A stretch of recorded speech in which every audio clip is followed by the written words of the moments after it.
नमस्कार, मैं वंदना अग्रवाल और आप देख रहे हैं रेट इंडिया प्लस। इस वक्त मैं मौजूद हूँ संगम विहार विधानसभा में और हमारे साथ हैं डॉक्टर SCL गुप्ता जी, जो कि भूतपूर्व विधायक रह चुके हैं संगम विहार से। आज हम इनसे कुछ राजनीतिक मुद्दों पर चर्चा करेंगे। सर, सबसे पहले स्वागत है आपका रेट इंडिया प्लस पे। धन्यवाद वंदना। सर, संगम विहार की दुर्दशा आज चिंता का विषय है, इसका जिम्मेदार आप किसे मानते हैं?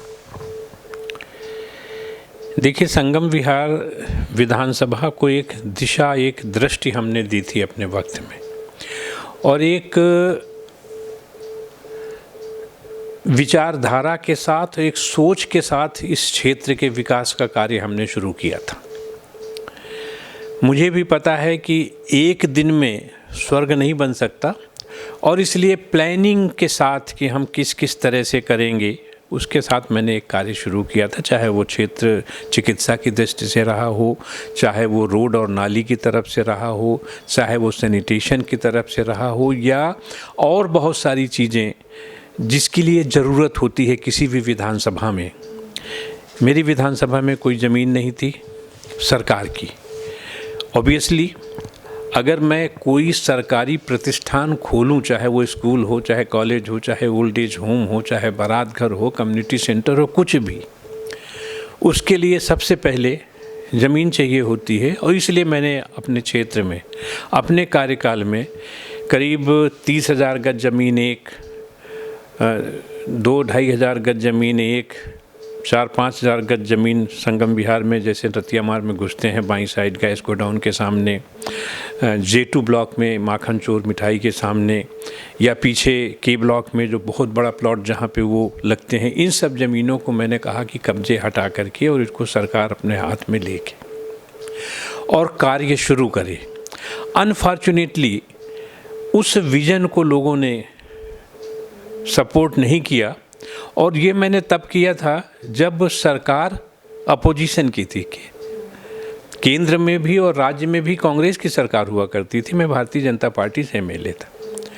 तो इतना सब कार्य मैंने किया था। सोचिए, अगर भारतीय जनता पार्टी की सरकार बनती और मैं MLA होता तो क्या दुर्दशा संगम विहार की आज की तरह होती? पिछले 2008 से लेकर के आज 21-23 वर्ष हो गए। इन 9-10 सालों में संगम विहार तो संगम विहार हो चुका होता ना। और उसका कारण मैं यही मानता हूँ कि लोग झूठ फरेब के लोगों पे आ जाते हैं। आज भी किस तरह से पिछले 2-3 चुनाव में आम आदमी पार्टी ने किस तरह से किया है, जिससे एक दे कुछ नहीं रहे हैं पर शो बहुत कुछ कर रहे हैं, और लोग उस झांसे में आ जाती है। मैं समझता हूँ कि ये कार्यकाल बहुत हो गया। आगे अब लोग समझ गए होंगे कि जो हालत आज है, जैसे मैंने बताया आपसे कि रतिया मार्ग बनने के पहले टूटने लगा है ना, और जितना टाइम इसको बनने में लगा था, उसके टाइम में जितने रोड, जब मैंने रोड बनवाई थी तो उतना वक्त उन्हें तोड़ने में लगा था। अब आप समझ सकती हैं विकास, और जनता सोचेगी भी, समझेगी भी, और आने वाला समय है भारतीय जनता पार्टी का। हाँ। सर, दिल्ली सरकार की नई आबकारी नीति, जिसमें हर वार्ड में 3 ठेके खोले जा रहे हैं शराब के, तो आप लोगों को उससे क्या प्रॉब्लम है? शराब के ठेके पहले भी थे, अब भी हैं, तो आप लोग हर बार धरना प्रदर्शन शराब की दुकानों के आगे या शोर शराबा की नहीं खुलने देंगे, ऐसा क्यों? देखिए, शराब खोलने की, दुकानें खोलने की नीति के फेवर में हम पहले भी नहीं थे और आज भी नहीं।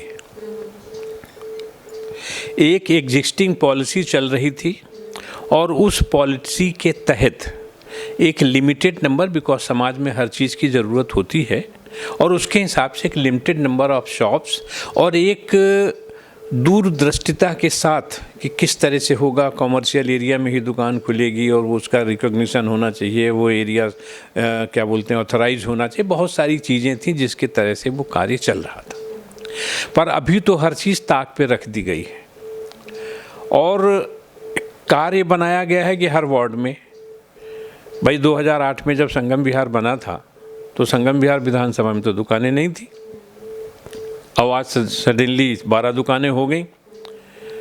एक ऐसी कॉलोनी जहाँ पर लोग बिलो सोशियो इकोनॉमिक स्टेटस में रहते हैं, जहाँ पर आज पीने का स्वच्छ पानी नहीं है, आपकी जिम्मेदारी पहले क्या बनती है कि उस गरीब व्यक्ति को पहले साफ पीने का पानी दे दो, शराब बाद में पिलाना। पर सरकार की सोच ऐसी है कि वो कहते नहीं, पहले हम शराब पिलाएंगे फिर पानी पिलाएंगे। हम न पहले इसके फेवर में थे और आज भी हम फेवर में नहीं हैं। आपने जिस तरह से, चाहे वो एजुकेशनल इंस्टीट्यूशन हो, चाहे वो रिलीजियस ऑर्गेनाइजेशन हो, मंदिर हो, मस्जिद हो, गिरजाघर हो, गुरुद्वारा हो, आपने हर चीज़ ताक पे रख दी है। जहाँ जिसको मूड होता है लाइसेंस करके खोलते हैं। आप खुद सोचिए, गलत नहीं है ये। और अगर रेवेन्यू कमाना ही सरकार का उद्देश्य है तो भाई रेवेन्यू कमाने के बहुत सारे तरीके हैं। आप बहुत सारे तरीके इस्तेमाल करिए ना। कोई ज़रूरी है शराब से ही रेवेन्यू कमाना? शराब पीना आप ही रोज़ बोलते हैं हानिकारक है, नहीं पीना चाहिए। गुटखा आप ही बोलते हैं कि नहीं पीना चाहिए। है कोई एक सब व्यक्ति जो कहता हो शराब पीना अच्छी बात है, शराबी को छोड़ करके? ऐसा कोई व्यक्ति है जो कहता हो कि गुटखा खाना, तम्बाकू खाना, सिगरेट पीना अच्छी बात है? नहीं अच्छी बात है। तो इन सब चीज़ों को प्रोत्साहन क्यों करूं मैं सिर्फ दल की नहीं, व्यक्तिगत तौर पे भी इसकी घोर भर्त्सना करता हूं और आग्रह करता हूं आपके माध्यम से सरकार से कि अगर रेवेन्यू कमाना ही उद्देश्य है तो बहुत सारी चीज़ें हैं। चाहें तो हमसे भी बात कर सकते हैं, हम भी बता देंगे कि आप कैसे रेवेन्यू कमा सकते हैं।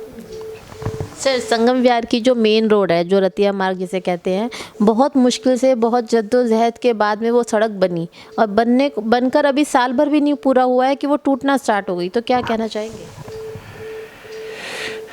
मोहतरमा, देखिए, संगम विहार का जो रतिया मार्ग है ना, वो उतना ही इम्पॉर्टेंट है जैसे चाइना और लेह के बॉर्डर की रोड होती है। संगम विहार के लोगों के लिए मात्र वही एक रोड है जिससे इन 3-3.5 किलोमीटर का जो जे ब्लॉक से लेकर के एमबी रोड तक की जगह है, लोग इसमें से जाते हैं। और इस रोड को बनाने में हमने अपने कार्यकाल में 5 वर्षों में 2 बार बनाई थी और अच्छी खासी बनाई थी कि अगर 12 इंच की कंक्रीट पड़नी है तो साहब एसीसी का कंक्रीट आता था और रात को हमारे कार्यकर्ता छड़ डाल करके हर जगह उसकी थिकनेस तय करते थे और इसके बाद हम बताते थे कि जिसको देखना हो वो चेक कर ले। कंक्रीट भी और डेप्थ भी और थिकनेस भी, ईच एंड एवरीथिंग। अब जब आप रोड के लिए बनाते हैं तो नहीं टूटती है, पर जब रोड बनाने के लिए बनाते हैं, हाँ ठीक है भाई, आपके पास फंड्स हैं, आपको हर साल 5 करोड़ रुपए मिलते हैं तो आप रतिया मार्ग बनाइए तोड़िए, क्या फ़र्क पड़ता है। पर जिनके विजन में रतिया मार्ग के अलावा और कुछ नहीं है, ये वही कर सकते हैं। पर जहाँ संगम विहार की गरीब जनता के लिए जहाँ मुस्कुरा दो अगर, तो किसी न किसी का फ़ायदा हो जाता है। यहाँ इतने बेचारे गरीब लोग रहते हैं, इतने परेशान लोग रहते हैं और ऐसी सिचुएशन पे अगर आपको अधिकार मिला है सेवा करने का तो आपको एक रुपए ठोक बजा करके इस्तेमाल करना चाहिए। अगर एक रोड बनी है तो उस रोड को बनने दीजिए भाई, इस तरह बनने दीजिए कि अगले 10 साल तक फिर जब दोबारा कभी नंबर आए तो बने, आप दूसरी रोड्स बनवाएं। मैं आपके माध्यम से फिर से भर्त्सना करता हूँ और मैंने उदाहरण भी आपको दिया है कि जितना इनको हमारी रोड तोड़ के बनाने में लगा टाइम होगा, इनकी बनी हुई रोड को टूटने में टाइम लग गया। सर, रतिया मार्ग की ही बात करते हैं। उसके एंट्रेंस पे ऑटो वालों का एक बहुत बड़ा आतंक देखने को मिलता है। इतना इस हद तक है कि वहाँ पर हर मिनट में ट्रैफिक जाम मिलेगा, निकलने तक का रास्ता नहीं होता है। तो इसका जिम्मेदार आप किसे मानते हैं? देखिए, इसमें प्रशासन एज ए होल सभी लोगों की जिम्मेदारी है। अगर आपको याद होगा, यहाँ पर एक 2009-10 की बात है, रतिया मार्ग का जो एंट्रेंस है मैंने पूरा खाली करा दिया था। वहाँ एक रेहड़ी नहीं थी, एक पटरी नहीं थी, फल वाले भी नहीं थे, कुछ नहीं थे, क्योंकि किसी भी क्षेत्र का इंट्रेंस, मेरे यहाँ 3 इंट्रेंस है, शूटिंग रेंज, मंगल बाजार रोड और रतिया मार्ग। और जब मैं विधायक था तो रतिया मार्ग, मंगल बाजार रोड 15-15 फुट के हुआ करते थे, 15 या 20 फुट की चौड़ाई हुआ करती थी, वही रोड चौड़ाई थी वहाँ की। मैंने ग्रीन लैंड DDA की लेकर के इन रोड्स को 70-70, 80-80, 100-100 फीट चौड़ी की हैं। मैंने, आप याद करिए, नाला बहा करता था, ब्लैक नाला, जिसमें 10-12 पेड़ हुआ करते थे। पेड़ उस नाले के पानी में जल गए थे। कुछ याद है आपको? कभी देखा है? नहीं देखा आपने? मैं फ़ोटोग्राफ दिखाऊंगा आपको।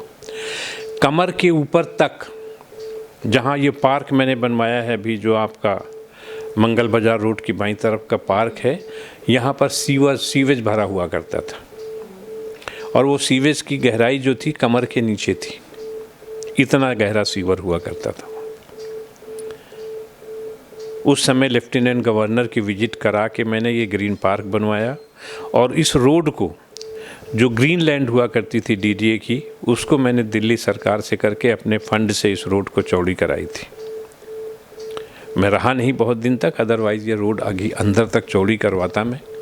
ये मात्र थाने तक ही हो पाई थी, अदरवाइज़ हमारे प्लान में था कि थाना भी हम रिलोकेट करेंगे और उसको बत्रा अस्पताल के सामने जो जगह है, वहाँ पर जगह ही तो बदलनी थी ना भाई, उधर की जगह इधर ले लो। ऑब्वियसली आपको वहाँ लंबा चौड़ा रोड मिल जाएगा। और उसमें एक प्राइवेट लैंड हुआ करती थी, अभी भी है वो।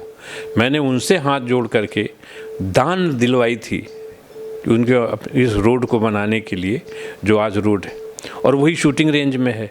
शूटिंग रेंज की बाउंड्री लाइन बना करके मैंने पूरी रोड चौड़ी कराई थी वहाँ पर। ठीक है, आज राजनीतिक कब्जे हो रहे हैं वहाँ पर, हाँ, लेकिन वो पूरा 30,000 गज, 30,000 स्क्वायर फीट एक गज की ज़मीन जो थी, हमने खाली कराई थी आम जनता के लिए। तो सर, कूड़ा घर बना हुआ है, शूटिंग रेंज से आते हैं तो? अब कूड़ा घर क्या है? बाउंड्री मैंने करा दी थी, वहाँ पेड़ हुआ करते थे। लोग अब कोशिश करते हैं, यही एक तरीका है। कब्जा करने के तरीके होते हैं। साफ़ सुथरी जगह को पहले गंदा करिए, लोगों का ध्यान उधर नहीं जाएगा, पर धीमे से 10 फुट लीजिए, फिर 20 फुट लीजिए, और यही हुआ वहाँ पे पूरा। आप इधर राइट साइड में अगर आप देखें तो पूरी खाली ज़मीन हुआ करती थी, जो आज कब्जे हो चुके हैं। वहाँ पे कूड़ा घर बन गया, वहाँ पे बिल्डिंग बन गई, दुकानें बन गई, शॉप बन गई। हमारे पास तो वीडियो हैं 2008 के भी, आप कंपेयर करिए, 8, 9, 10, 11, 12 आज तक के, आपको पता चल जाएगा किस किस तरह से दुकानें बनी हैं, किस किस तरह से कब्जे हुए। सर, केजरीवाल सरकार दिल्ली का मॉडल लेकर अन्य राज्यों में जाकर चुनाव लड़ने की बात करती है, तो आपको लगता है दिल्ली के मॉडल पर अन्य राज्यों में वो चुनाव जीत पाएंगे? दिल्ली की जो भोली भाली जनता है वो तो बन गई एक बार, क्योंकि यहाँ पर माइग्रेटरी पॉपुलेशन थी यूपी बिहार की, और वो बेचारे अपने यहाँ से परेशान होकर यहाँ आए थे। पर वो परेशानी न पंजाब में है और न गोवा में है, क्योंकि उनको रोटी दाल की समस्या नहीं है, वहाँ इस्टेब्लिशमेंट की और प्रोग्रेशन की समस्या है। तो इन लोगों को तो बना दिया बेवकूफ़, उनको नहीं बना सकते। सर, MCD चुनाव में दिल्ली में ही जो केजरीवाल जी फ्री का लॉलीपॉप दे रहे हैं, तो उससे आपको क्या लगता है कि असर पड़ेगा? पिछले 10-12 सालों में गुड इनफ टाइम होता है किसी भी व्यक्ति को। मनुष्य की ज़िंदगी के होते कितने साल हैं? 20-25 साल तक तो बेचारा बड़ा होता है, पढ़ता लिखता रहता है। अगले 15-20 साल ही होते हैं उसके पास, और इसके बाद वो फिर सोचने लगता है कि अब तो जाना है, अब तो जाना है, अब तो जाना है। इस 20-25 साल में 12-13 साल तो इन्होंने बेवकूफ़ बना दिया, फैसिलिटी के नाम से कुछ नहीं दिया। और मैं नहीं समझता हूँ कि अब इस देश की जनता और प्रदेश की जनता, ख़ास तौर पर कॉरपोरेशन इलेक्शन में, बेवकूफ़ बनने वाली है। तो करीब करीब हर व्यक्ति को पता चल गया है, चाहे वो हेल्थ सेक्टर हो, आपने तो 2-2 देखी है ना भी, कैसे लोग मरे थे। तो कितनी मोहल्ला क्लिनिक का इस्तेमाल हुआ, मतलब आप जो जो देख रहे हैं उसमें किसका इस्तेमाल हुआ। अगर आपने बिजली फ्री की तो आपने दुकान पकड़ के उसको दूसरी तरफ से ले लिया, है ना। तो कहीं कुछ नहीं है, जनता समझ गई है। बाकी आप लोग समझा दोगे। जी सर, 15 साल से एमसीडी में आपकी सरकार बैठी है, बीजेपी बैठी हुई है, लेकिन जब से आम आदमी पार्टी आई है, आम आदमी पार्टी आए दिन बीजेपी पर भ्रष्टाचार के आरोप लगा रही है एमसीडी पर, तो इस बारे में क्या कहना चाहेंगे? जब आपके पास कुछ नहीं होता है तो आप आरोप ही लगाते हैं। हम तो इस समय टाइट्रेशन में बैठे हैं, तराजू के दो हिस्से, एक हिस्से में दिल्ली की सरकार है और एक हिस्से में कॉरपोरेशन की सरकार है। जब आप तौलेंगे दोनों को तो आपको समझ में आ जाएगा कि दिल्ली सरकार ने क्या किया और इन्होंने क्या किया है। आप चिल्लाते बहुत हैं एजुकेशन की, आप 5 स्कूल है, मुझे भी दे दीजिए आप सरकार, मैं 5 स्कूल तो लंदन में बना दूं और बाकी साले बद से बदतर हो जाएं, तो क्या इसके लिए सरकार बनी थी? आप वो 5 की फ़ोटो दिखाते रहिए, हो गई मोहल्ला क्लिनिक होंगी, 2-1 अच्छी होंगी, आप उसको दिखाते रहिए और बाकी मोहल्ला क्लिनिक आप दूर क्यों जाते हो? संगम विहार विधानसभा में भी तो मोहल्ला क्लिनिक है, आप शूट करो ना उसे, आप बताइए ना, आप जनता को बताएं ना, जनता आके देखे ना, वो भी तो मोहल्ला क्लिनिक है। हाँ, तो ये तो तराजू तोड़ने की बात है, हम तौल रहे हैं, जनता भी तौल लेगी, हम उनको भी पता है कि क्या किया, किसने क्या किया, किसने नहीं किया। हाँ सर, एमसीडी में चुनाव है और जीत का ताज किसके सिर बंधेगा, क्योंकि केजरीवाल सरकार आपके सामने चुनौती के तौर पे खड़ी है, तो क्या कहना चाहेंगे इस बारे में? हम नहीं समझते कि कोई केजरीवाल की कोई सरकार या कोई सरकार हमारे सामने चुनौती की खड़ी है। हम साफ सुथरे शब्दों में कहते हैं कि जो कार्य हमने किया उस कार्य के बूते पे जनता वोट देगी और फिर से कॉरपोरेशन में भारतीय जनता पार्टी की उससे बेहतर बहुमत के साथ फिर से सरकार बनाएगी और आने वाले 5 वर्षों तक जो बचे हुए कार्य हैं एक विकास के लिए, आप जैसे कहते हैं ना विकास इज रेगुलर फिनोमेना, तो उसमें जो जो कार्य बचे उनको पूरा करके और आगे बढ़ेंगे, जिससे देश को एक ऐसी कैपिटल बना सकें जो कैपिटल भारतीय जनता पार्टी सोचती है, जो कैपिटल आम आदमी का लंदन न बने, भारतीय जनता पार्टी का लंदन बन जाए। सर, केजरीवाल जी का तो ये भी कहना है कि पंजाब में जब वो गए हैं तो उन्होंने 40 वादे पंजाब में जाके किए हैं। जब उनसे पूछा गया इस चीज़ के बारे में तो वो बोलते हैं बीजेपी और कांग्रेस ये दोनों ऐसी सरकारें हैं जो चाहती ही नहीं कि पंजाब का कल्याण हो, पंजाब का बेड़ा गर्क कर रखा है इन लोगों ने, तो इस स्टेटमेंट पर आप क्या कहेंगे? मैं बहुत ज़्यादा दूर नहीं जाता। जब से भारतीय जनता पार्टी की केंद्र में सरकार बनी तो ग्राफ तो यूं ही जा रहा है ना, ऐसे तो नहीं जा रहा है ना। आज 7 MP भारतीय जनता पार्टी के हैं यहाँ पर, 7 MP इसके पहले भी थे, ऐसे तो नहीं बने होंगे ना, पॉलिसी से बने होंगे, उनके रिजल्ट से भारतीय जनता पार्टी के कार्यकलापों को क्रिया विधियों से बने होंगे। तो आप ये कैसे कह सकते हैं? साफ है, जनता देख रही है, मोदी के कार्यक्रमों को ले रही है। और चाहे जो मैं कार्यक्रम गिनाने नहीं बैठा हूँ, क्योंकि अगर मैं गिनाने लगूंगा तो 3 इंटरव्यू इसी में निपट जाएंगे कि उसने क्या किया है देश के लिए, क्या किया है आम आदमी के लिए। इसलिए मैं कह रहा हूँ कि बहुत दिनों तक जैसे काठ की हाड़ी है ना, बार बार नहीं चढ़ती है, चढ़ चुकी जितनी चढ़नी थी। अब जनता समझ चुकी और आप आगे वाले, सिर्फ कॉरपोरेशन चुनाव की मैं बात नहीं कर रहा हूँ, आप देखिएगा हर जगह जहाँ चुनाव हो रहे हैं लोग एक अच्छे बहुमत के साथ भारतीय जनता पार्टी की सरकार बनाएंगे और देश को अंतर्राष्ट्रीय उसमें भी विकास की तरफ लेके जाएंगे। इस वीडियो को लाइक करें, हमारे चैनल को सब्सक्राइब कर बेल आइकन जरूर प्रेस करें हमारी न्यू वीडियो